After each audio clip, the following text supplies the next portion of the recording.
Jungle. Bonjour à toutes et à tous, merci de continuer par faire confiance à Sport FM, la radio qui mouille le maillot. Voilà, heureux après-midi à toutes et à tous. Dingue de sport du jour évoque le football féminin avec la dernière journée du deuxième tour. Amis du monde, Athleta très attendu. Ce match focalise les attentions. ASCO et ASK à quelques jours de leur match des préliminaires de la Champions League et de la Coupe CAF. ASCO est opposé, vous le savez, à LPRC Oilers du Libéria, ASK face à la Concorde de la Mauritanie. Des matchs test d'ailleurs pour ces deux clubs. On a ASCO qui s'est essayé face à Air Suffolk du Ghana, 1-0 pour les Condona à l'arrivée. Et de l'autre côté, la SCK s'est essayé face à Dito, 2-0 pour les hommes, on va dire les protégés de El Hadj Ama Sharif. Voilà. Et puis la question des binationaux. Quels binationaux pour les éperviers? Parce que les éperviers ont besoin de joueurs, il faut prendre tout le monde. On se pose la question. Dingue de sport invite Grégoire Attignon de la rédaction de Sport FM. En studio également, Félix Ouala. Merci de nous faire confiance. La mise en onde, c'est Pélagie Mekoum, la vidéo. Servonella, bienvenue.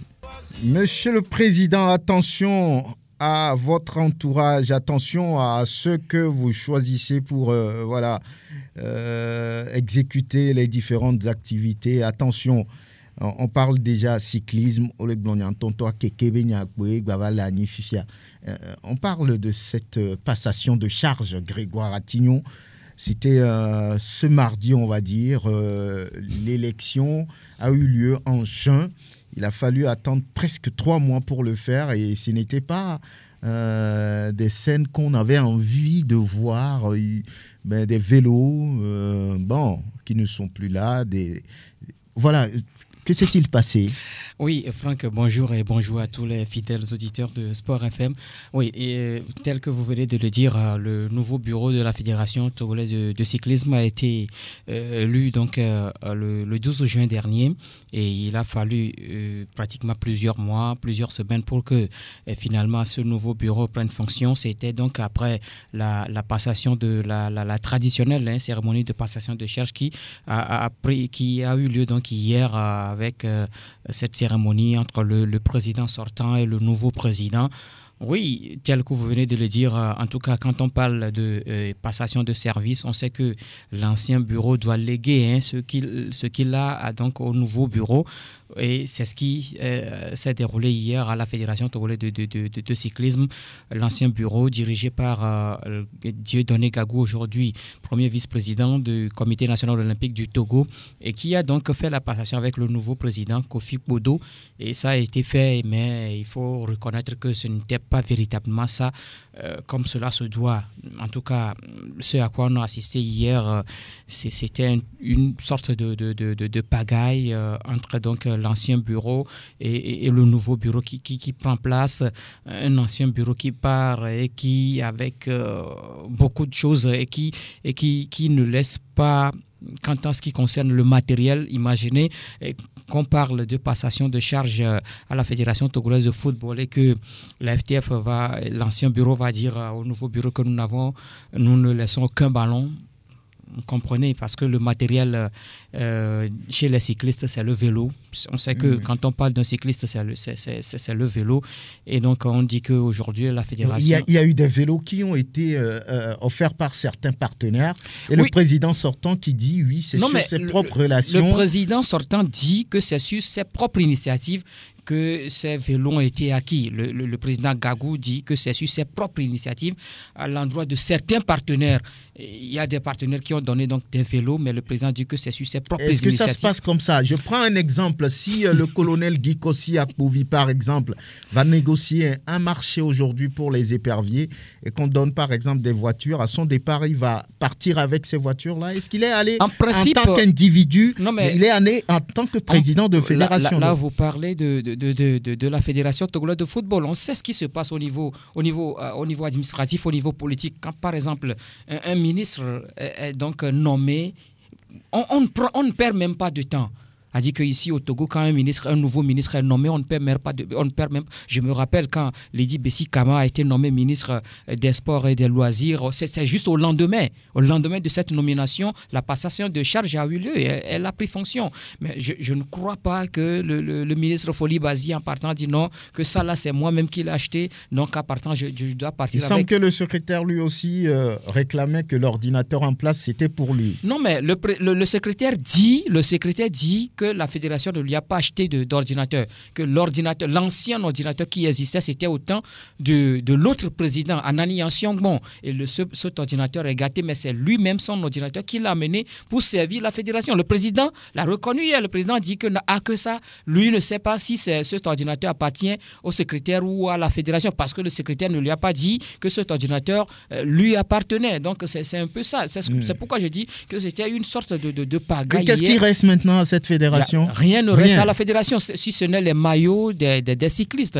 C'est-à-dire que ceux-là qui représentent le Togo aux compétitions nationales ou aux compétitions internationales, ce sont ces maillots-là qu'on a présentés hier, parce qu'il y a toute une liste de tout ce qui reste, mais je vous en prie, ce ne sont pas ce n'est pas des vélos, je ne sais pas comment il faut le dire, mais c'est des matériels là qu'on ne peut même pas utiliser, parce que quand vous écoutez... C'est des carcasses. Oui, c'est l'actuel président Pamphile Kofi Podo qui dit que ce qui reste là, on ne peut même pas l'utiliser, parce que ça ne date pas d'aujourd'hui. Peut-être que c'est des choses qui existaient avant même le départ de Anani. Ça date de Mathusalem. de Anani Ansiongmon. Oui. Donc c'est un peu ça, mais je me dis qu'on ne peut pas avoir une fédération. On parle d'une fédération nationale. On ne parle pas d'une association, d'un quartier ou bien d'un club. On parle d'une association nationale, d'une fédération. Et que cette histoire... Vous trouvez que c'est un peu dommage? Oui, c'est un peu dommage, surtout pour ce qui concerne les vélos. Oui, vous comprenez un peu? Vous savez, quand on arrive là, cela veut dire que déjà la fédération ou bien le bureau sortant est mécontent. Parce que... Mécontent pourquoi? Parce qu'il a été battu? Non, pas parce qu'il a été battu, mais parce qu'au préalable, lorsqu'ils étaient en fonction, il n'y avait pas de financement.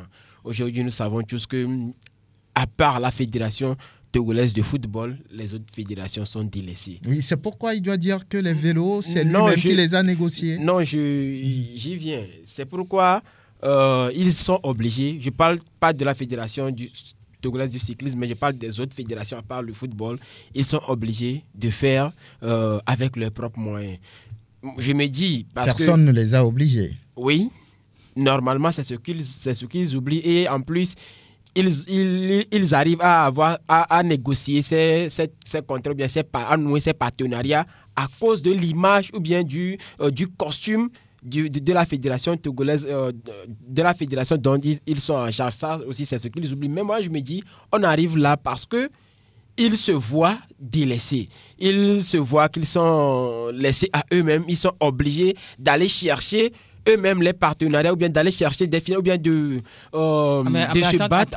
Attendez, personne ne viendra chercher un partenaire ou bien un sponsor à une fédération. Mais écoutez, quand Akpovi est là-bas, ce n'est pas au ministre d'aller chercher un sponsor. Mais quand même, il y a un budget pour le football qui est bien défini. Oui. On sait que, est-ce que c'est pareil? Ils le savent avant de venir ou bien? Oui, malheureusement. Personne ne les oblige à devenir président de fédération lorsqu'ils savent qu'il n'y a pas des moyens qui suivent. Effectivement, c'est ce que je me dis, qu'il va falloir au moins qu'on... À part la responsabilité de ces fédérations, il va falloir aussi qu'on aide un petit peu ces autres fédérations qui, à chaque fois que vous les entendez parler, se plaignent qu'il n'y a pas de financement, qu'ils sont délaissés, qu'il n'y a que le football qui est budgétivore au niveau du ministère des Sports. Voilà. Oui. Ce que moi je voudrais dire, dans cette histoire, c'est vrai, oui, on parle de la subvention de l'État. On sait que les autres fédérations ne sont pas aussi soutenues, ne sont pas aidées comme la Fédération togolaise de football. Mais dans ce qui a été fait hier, ce qui a été dit hier, je crois que pour ce qui concerne la subvention de l'État, le président de la Fédération, le président sortant l'a dit hier, qu'il reste quelque chose dans la cagnotte pour ce qui concerne la Fédération togolaise de cyclisme. Bon, on sait que... Il n'a pas précisé. Il a donné un montant de 2 500 000 qui reste au niveau du trésor. c'est au niveau du trésor. Donc, c'est ce qui reste. Mais en dehors de ça, moi, je me dis que je déplore un tout petit peu c'est un comportement des fédérations. Quand on dit qu'on est parti chercher un marché pour la fédération, c'est pour la fédération. Ce n'est pas à titre personnel. Ouais, donc, il faut qu'on soit un peu concret. Que le président dise que ces vélos sont à la disposition de certains cyclistes, c'est mieux que de dire que la fédération n'a aucun vélo. Ce qui veut dire que ce nouveau bureau qui arrive doit aller maintenant chercher de l'argent pour acheter de nouveaux vélos, pour chercher de nouveaux vélos pour les cyclistes togolais. Vous comprenez, on parle des compétitions, alors que le Tour cycliste du Togo, quand on parle du Tour cycliste du Togo, il y a d'autres pays qui sont là. Et il y a également des cyclistes qui représentent le Togo. C'est tout comme les éperviers du Togo qui représentent le football national. Ils sont là. On ne peut pas dire que le président de la fédération va dire que c'est à titre personnel que je suis allé chercher le maillot de l'équipe nationale et donc qu'en partant, je dois partir avec... Il va aborder ça, il va porter ça avec sa famille. Non, c'est pour la fédération, c'est pour l'équipe nationale. Et donc, le vélo, les vélos sont pour la sélection nationale de la Fédération togolaise de cyclisme. Donc, je crois qu'il faut qu'on arrive à régler un tout petit peu ces choses-là. Je suis aux affaires. C'est pas parce que demain, quand je vais quitter, je suis obligé de partir avec tout ce que j'ai amené, tout ce que j'ai pu apporter donc, à cette fédération. Je suis obligé de partir avec. Ça n'honore pas. On reviendra sur cette affaire. Peut-être qu'on va inviter Dieudonné Gagou pour venir donner sa version des faits également. On verra très bien. Et on parle foot féminin avec la dernière journée du deuxième tour de cette compétition. C'est vrai, beaucoup disent oui, c'est un peu précipité dans l'organisation, les filles ne se reposent pas, mais on voit de très belles empoignades.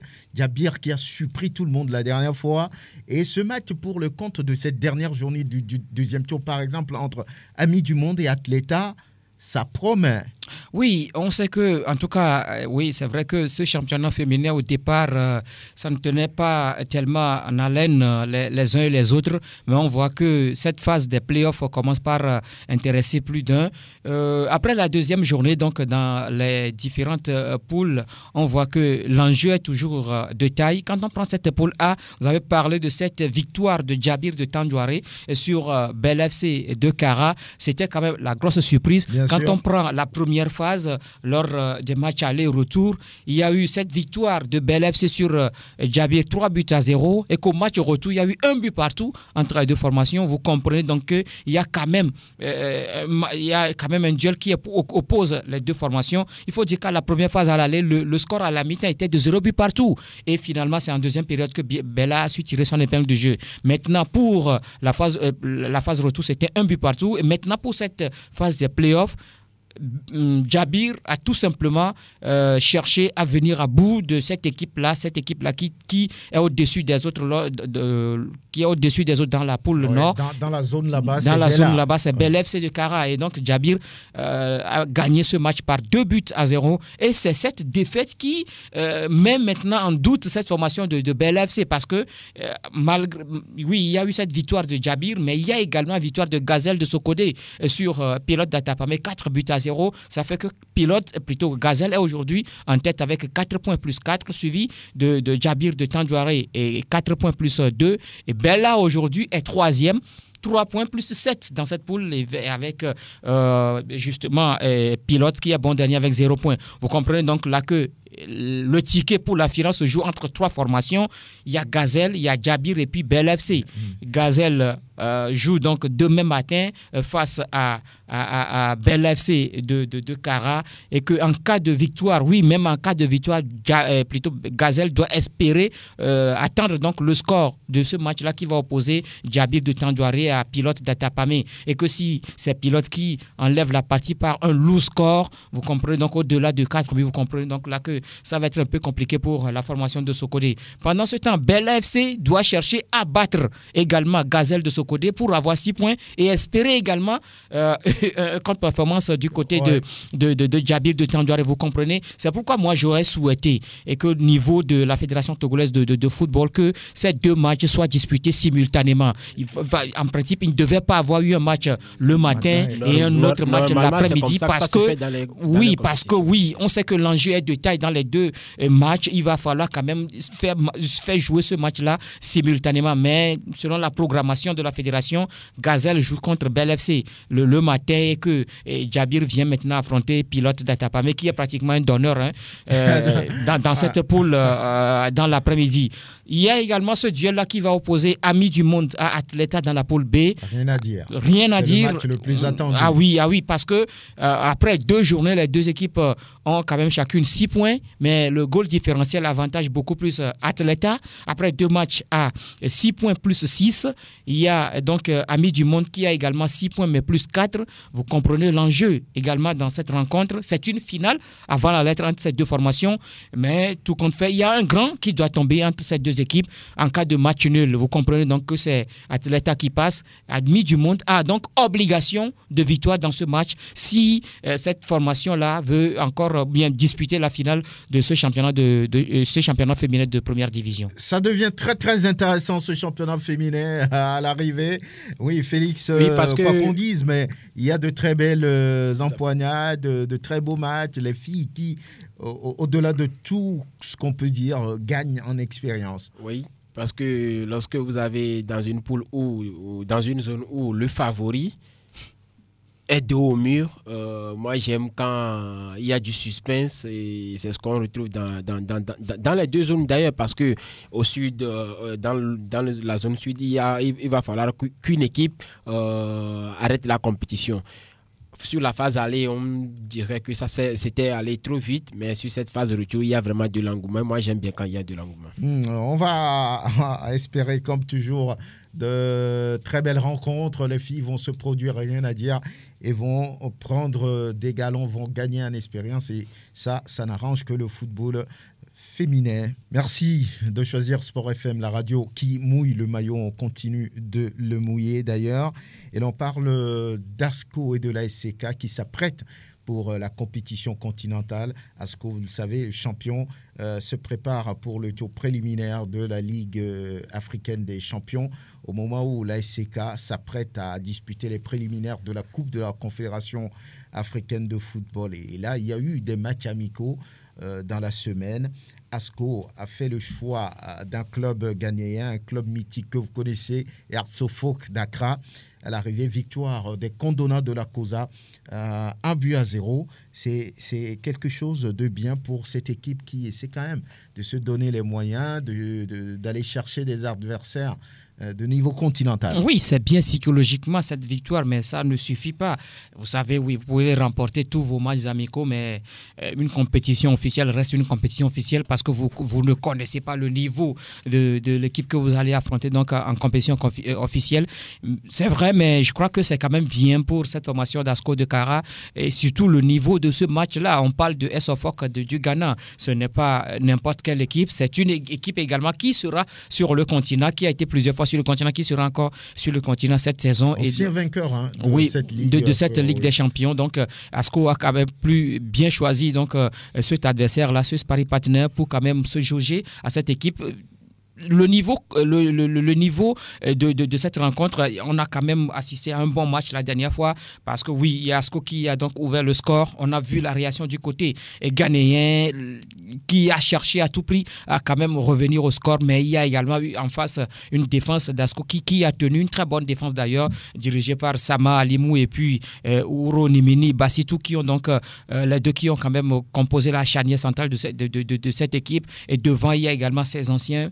Il est là, le capitaine de cette formation. Je voudrais parler.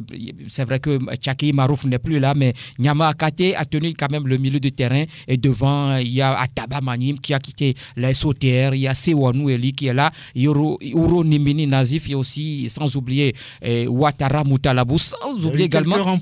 Quelques renforts. Oui, il y a également un Nigérien et puis un Sénégalais, un Malien plutôt, les deux qui sont là, qui ont donc apporté à cette équipe. On a vu quand même une équipe d'Asco qui s'est bien comportée dans ce match. match, mais je me dis que ça reste quand même un match amical. Et vous savez, quand on parle d'un match amical, c'est un peu différent d'une compétition officielle. Est-ce qu'on a senti un certain équilibre dans le jeu d'Asco, dans les différentes lignes? À la fin, quand vous écoutez un tout petit peu le manager d'Asco de Kara, ce qu'on recherchait à travers ce match amical là, c'est le style de jeu anglophone, parce que l'équipe libérienne, l'équipe libérienne vient d'un pays anglophone. Il va falloir donc se confronter donc à ce style là. C'est ce que donc cherchait l'équipe d'Asco de Kara. On a quand même vu une très bonne équipe qui s'est bien comportée sur le terrain. C'est vrai que par moment il y a également des failles, mais c'est des choses que le staff doit corriger avant bien sûr le départ de Lomé. Donc selon les informations, Asco de Kara quitte Lomé vendredi matin pour Monrovia pour aller affronter cette formation.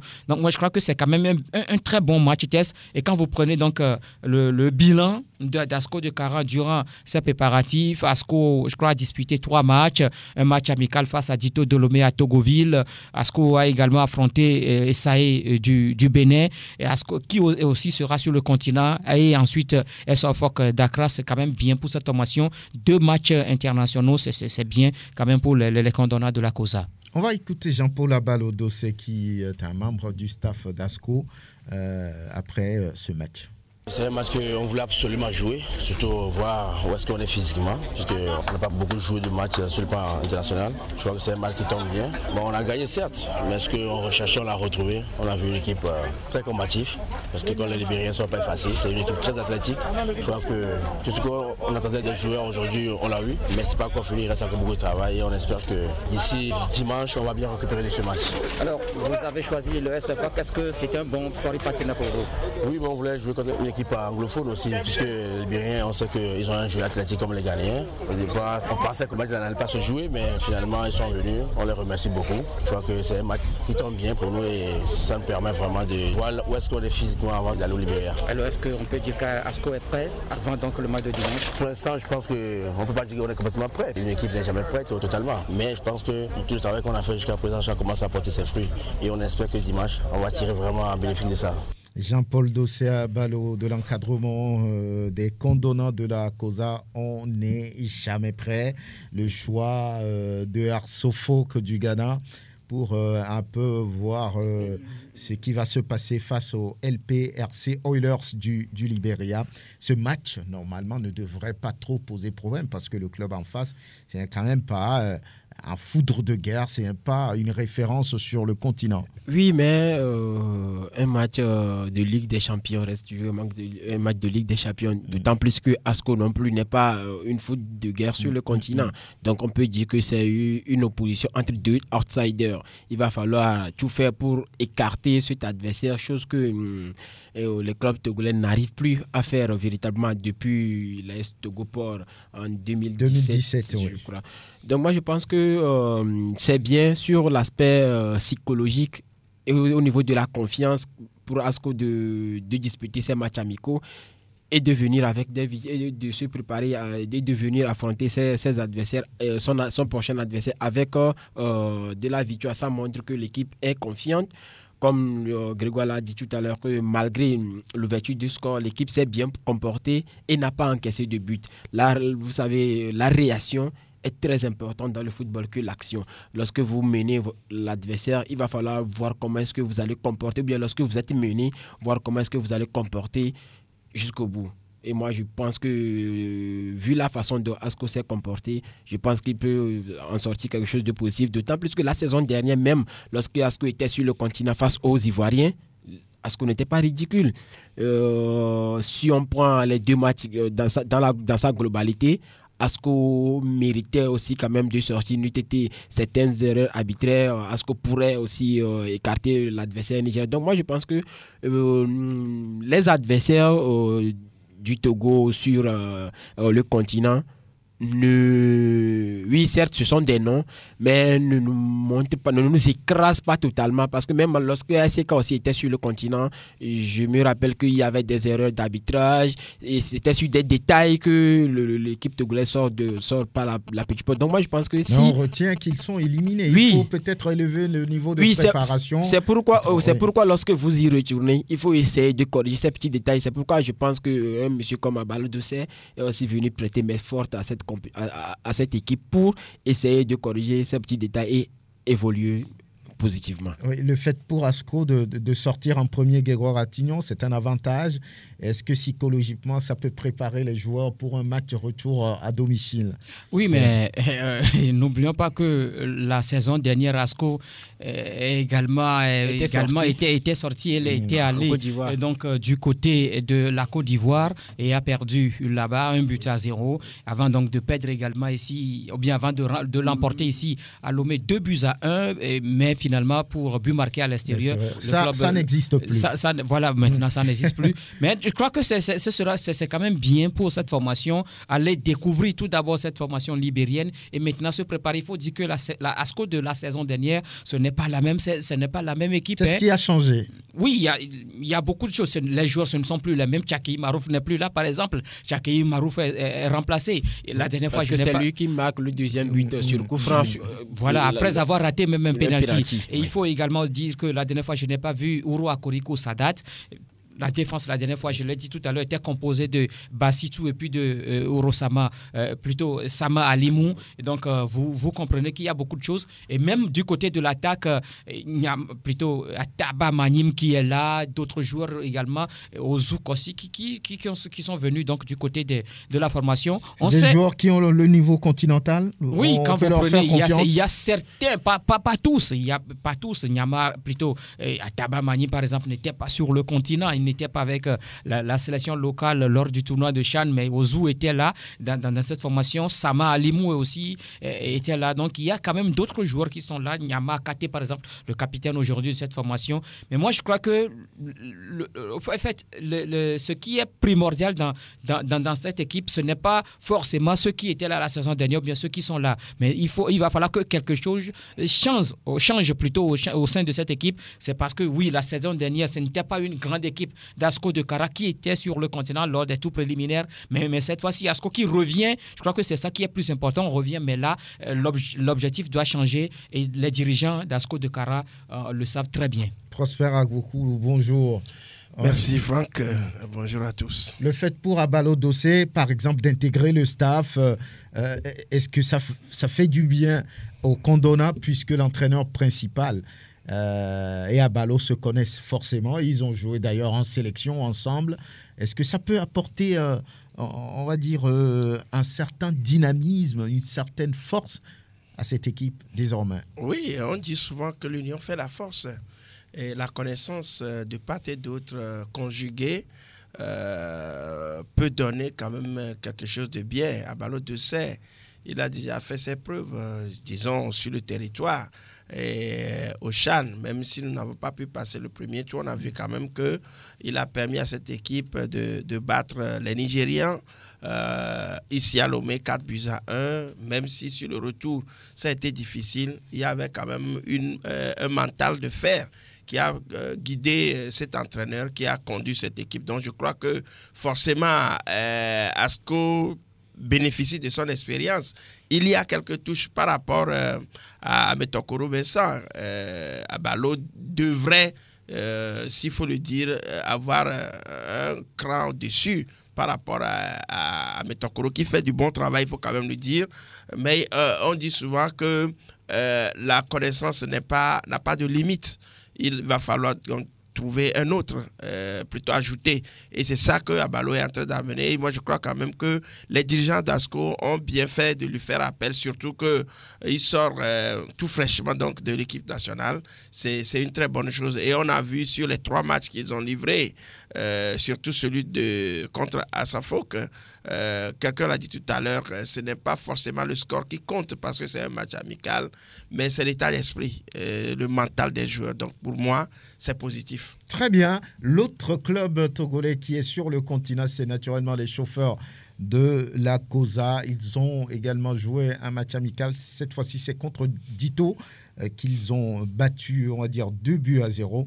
On va écouter Ouro Koura Chagara. Dito, c'était la bête noire de l'ASK et on voulait se rassurer. On s'était dit qu'une victoire face à Dito, ça nous donnerait une confiance pour pouvoir entamer notre compétition. Et puis on ne s'est pas trompé. On a eu une bonne opposition ce soir et c'était un vrai match de compétition qui nous préparait à notre compétition de dimanche. Quel bilan faites-vous justement des préparatifs à quelques jours de ce match-là?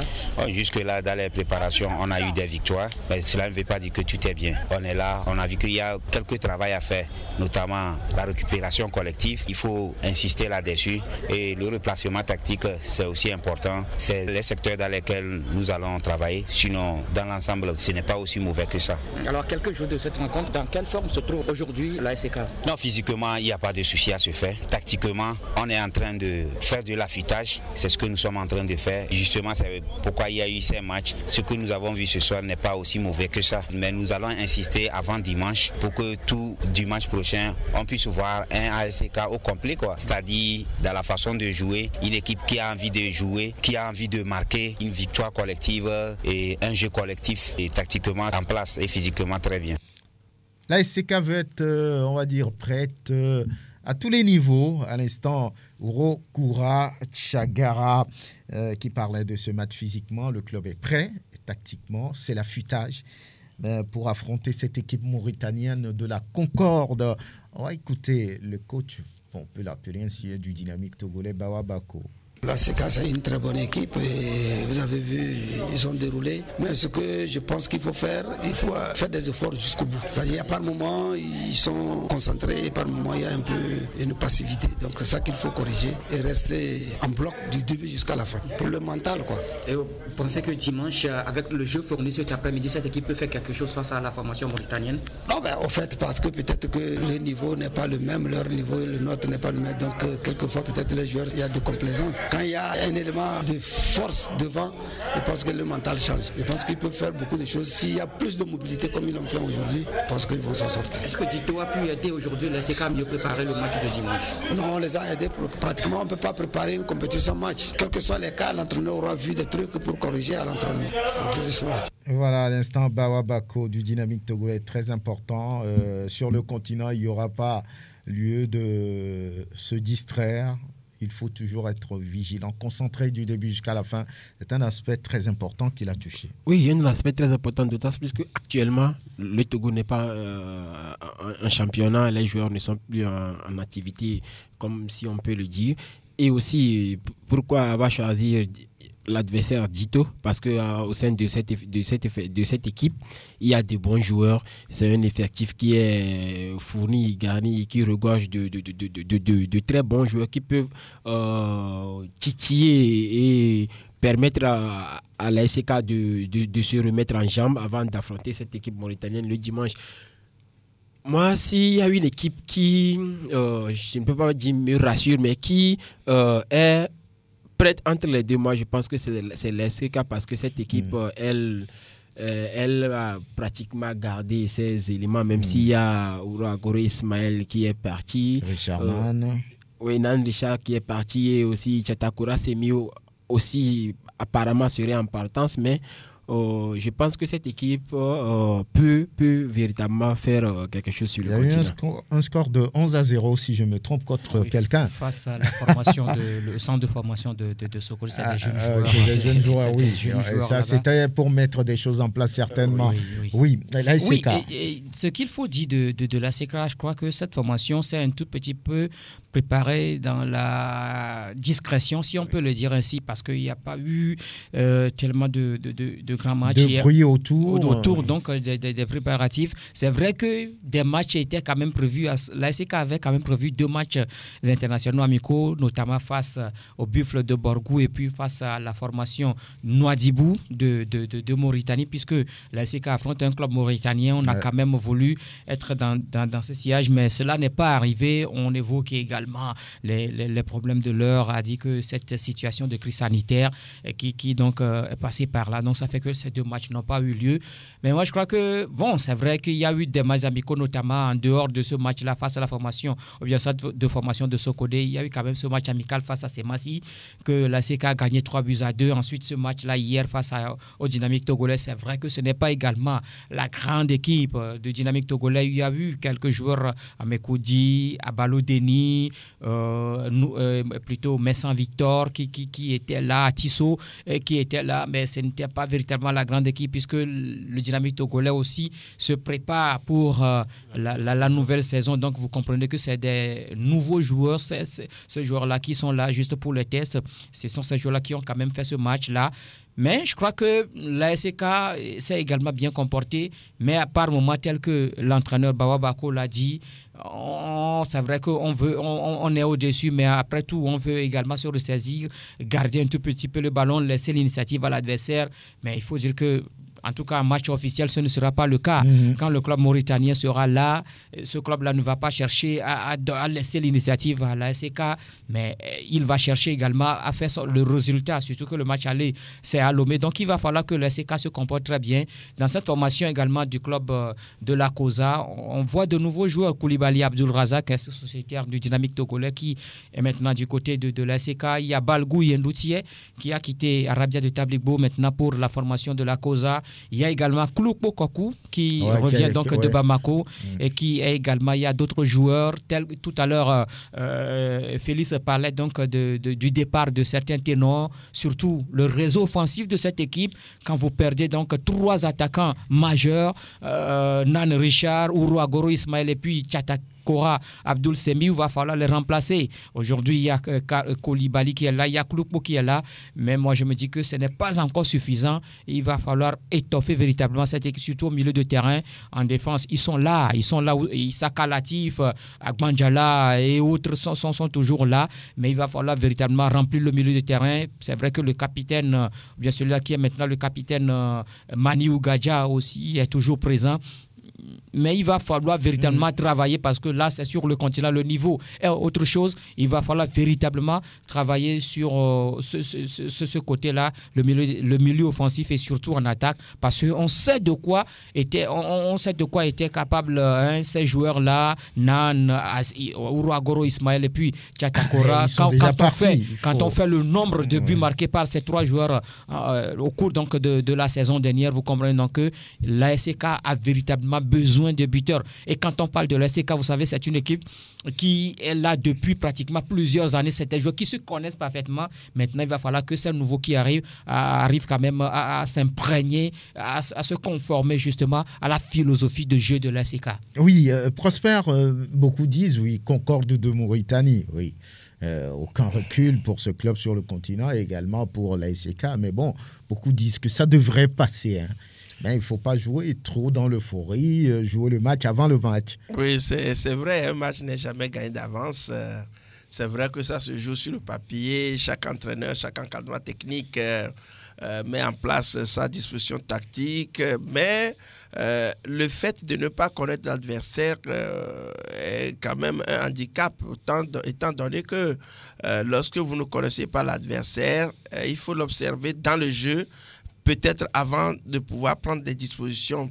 Et après, si on ne le fait pas vite, ça casse la plupart du temps. Maintenant, l'encadrement technique de la SK, même si c'est Ouro Chagara qui reste devant, je crois quand même que Jonas aussi est toujours dans l'ombre de cette équipe. Autant dire, il va falloir quand même ne pas regarder l'adversaire, mais compter sur ses forces, ses propres forces pour dire que ce match-là, nous allons le gagner. Et tel que je connais l'état d'esprit de ACK, à travers ses dirigeants également, je crois quand même que Grégoire l'a dit tout à l'heure, il y a eu de la discrétion autour des préparatifs. Et ils ont leur façon de le faire. Et je crois quand même que ça peut donner, on peut dire quand même que par rapport à cette équipe Concorde de Mauritanie, on a quand même des raisons de croire, Maintenant, il va falloir bonifier tout cela à travers le verbe, la façon psychologiquement, comment on va préparer les joueurs. Il faut les préparer à commettre le meilleur le dimanche prochain pour que finalement, on se dit qu'au moins on passe les préliminaires pour atterrir au premier tour. Très bien, bon courage à Mehebina et Sonia Singbe, le président d'Ascot Kara. Courage également au président d'honneur de la SCK, El Hadj Ma Sharif. Voilà. Et voilà, quels binationaux pour la sélection des éperviers. L'équipe est en reconstruction, tout le monde le sait. Mais est-ce qu'il faut faire venir n'importe qui parce que l'équipe a besoin de joueurs? Est-ce qu'il faut faire venir des joueurs de 7e division, 4e division, National 2, National 3, parce qu'ils jouent à l'extérieur, ils sont meilleurs que les autres? Que faire? Bon, déjà, cette question mérite véritablement de se poser parce que la sélection togolaise, c'est pour tous les Togolais, pas uniquement les Togolais qui vivent au Togo. C'est pour tous les Togolais, même si tu es Togolais, tu vis en Chine, tu vis au Qatar, tu vis au Japon et que tu peux prêter main forte à cette sélection, tu es sélectionnable. Maintenant, comment recruter? Comment faire venir les joueurs? Ça, c'est le boulot dont se charge Serge Akakbo, si je ne me trompe pas. C'est lui qui s'occupe véritablement de la détection de ces joueurs. Mais aujourd'hui, à l'heure actuelle, et même sur un passé récent avec l'autre staff, je pense que ce n'est pas encore ça. Contrairement à ce qu'on a eu en 2006, par exemple, lors de l'époque avant la qualification pour la Coupe du Monde 2006 et la Coupe du Monde et la CAN 2006, où on nous a fait venir un monsieur comme Jacques Alexis Romao, qui a véritablement montré son talent, un joueur venu de nulle part. C'est bien vrai qu'on peut... C'est d'ailleurs le seul qui a pu convaincre, oui. Qui n'a pas triché. Oui. Même si on peut parler de Dosevi aussi, qui aussi a montré ses qualités. Dosevi Thomas, pas Mathieu. On peut faire venir des joueurs sortis de nulle part. Oui, ça... C'est possible puisque ce ne sont pas tous les joueurs qui sont sous le feu des projecteurs, mais il faut que le joueur apporte quelque chose. Ce qu'on n'a pas vu récemment, par exemple, si on prend le cas de Nadjombe sur le premier match face au Sénégal, lui-même il n'arrivait pas, lui-même il ne se retrouvait pas sur la pelouse. Oui, la preuve là, au second match, on ne l'a pas aligné. Et son remplaçant, Ate Youssouf, qui n'est pas un binational, ou bien qui n'est pas un joueur sorti de nulle part, lui, il a prouvé, le coach même était satisfait du rendement de ce joueur-là. Même si maintenant, il y a des joueurs qu'on nous ramène, comme par exemple... On va aller un peu plus vite, oui. Comme Gilles Sounou, par exemple, où ils sont nombreux dans cette sélection. Ce sont des joueurs qui sont là par défaut. Ils avaient voulu jouer pour une autre... Pour la France. Oui, pour une autre nation. Ça n'a pas marché, comme ça ne marche pas.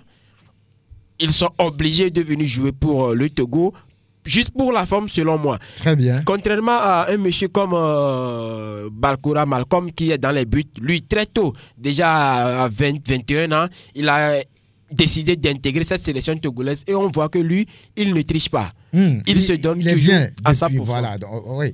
Des joueurs qu'on désire depuis des années et qui refusent et qui à la fin, au soir, on va dire, de leur carrière, acceptent de revenir. Ce côté-là également, il faut pouvoir gérer. J'ai beaucoup plus apprécié ce que vous venez de dire au soir donc, de leur carrière, parce qu'ils savent que maintenant, ils ne peuvent plus apporter à la sélection qu'ils voulaient, la sélection à laquelle ils voulaient donc intégrer, et maintenant, ils optent pour le Togo.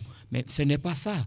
Écoutez, Félix, dans son développement, tout à l'heure, parlait de Jacques Alexis Romao. Et quand Alexis Romao a intégré l'équipe nationale, tout le monde était d'accord. Parce que oui, il a apporté, il apporte également à cette équipe nationale. En dehors de Jacques Alexis Romao, il y a eu les frères Haïté, Floyd et puis Jonathan. Ouais. Et cette génération, il y a eu Serge Akakbo lui-même. Serge Akakbo, Serge Gakpé. Oui. Quand ils sont venus, tout le monde était d'accord parce qu'il apportait véritablement à l'équipe nationale. Maintenant, ceux qu'on nous amène, écoutez, ce n'est pas parce qu'ils sont des binationaux, ce n'est pas parce qu'ils sont des Togolais qui jouent à l'extérieur qu'il faut forcément les faire venir. C'est un peu là le problème. On nous a fait venir des joueurs ici. Tout d'abord, on les fait venir lors des journées FIFA, on ne les utilise pas. Et après, subitement, on ne les appelle plus. Et après, c'est d'autres qu'on ne connaît pas, qu'on débarque. Et quand on les aligne dans les matchs officiels, les joueurs ne donnent pas. C'était le cas mercredi dernier de Jean-Marie Nadjombe. C'est un joueur qu'on appelait à la dernière minute, qui n'a jamais joué pour la sélection nationale. Il n'a fait aucun match avec la sélection nationale. Et on l'aligne dans un match aussi officiel, aussi capital, face à quelle équipe? Le Sénégal. L'enfant, il n'a rien foutu dans ce match. Il n'était que l'homme de lui-même. Il n'a rien fait. Il était inexistant dans ce match. Après, c'était pour le remplacer. Donc, je crois que pas forcément qu'on veut des binationaux. On veut des binationaux, mais des joueurs qui sont titulaires dans leur club. Des joueurs qui jouent régulièrement. Ilas Bebou, on sait. Ilas Bebou, on voit comment Ilas Bebou a intégré cette équipe. Quand il est arrivé, tout le monde était d'accord. Il apporte énormément à cette équipe nationale.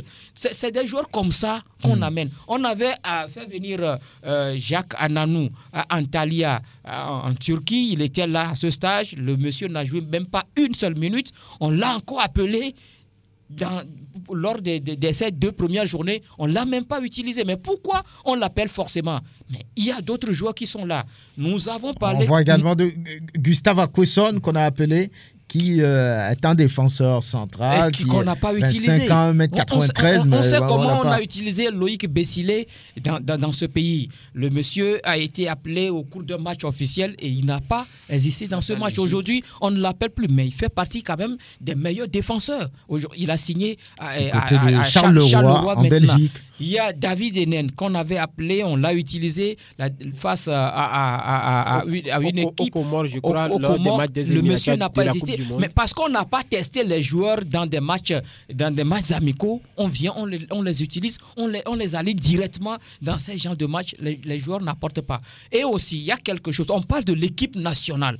C'est des joueurs qui n'ont jamais joué pour une équipe nationale. Ils ne savent pas, ça dit que ce que apporte une équipe nationale. On parle de l'équipe nationale, c'est le maillot du pays. On parle de l'amour pour le pays. Oui. C'est des choses qu'il faut inculquer véritablement en ces binationaux quand on les convoque. Pas forcément qu'ils sont là, oui. Si le gars est bon, il est titulaire il joue régulièrement dans son club. Quand il vient dans un match officiel, il peut apporter. Mais quand le gars n'est pas titulaire, il ne joue pas régulièrement. Quand il vient, il va se perdre. Très bien. Il y a d'autres joueurs comme Charles Abi qui a d'ailleurs a été prêté par Saint-Étienne. Il y a les Étienne Amenidol, les Maxime Aoudia, les Khaled Naré, qu'on suit depuis un moment déjà, mais ce n'est pas encore fait. On parle également de l'autre, Arolou, qui a joué à l'Olympique, non, à Monaco. Jean-Eudes Arolou. Voilà, et qui devrait normalement rejoindre le groupe des éperviers. Oui, il va falloir gérer tout ça. C'est pas parce que le Togo a besoin de joueurs qu'il faut amener des pacotilles. Hein. Oui, c'est ce qu'on dit souvent à Neve que ne docteur mais le ciel au Dunakabe est docteur. Malheureusement on devait du cugno ou doku. Du cugno ou doku.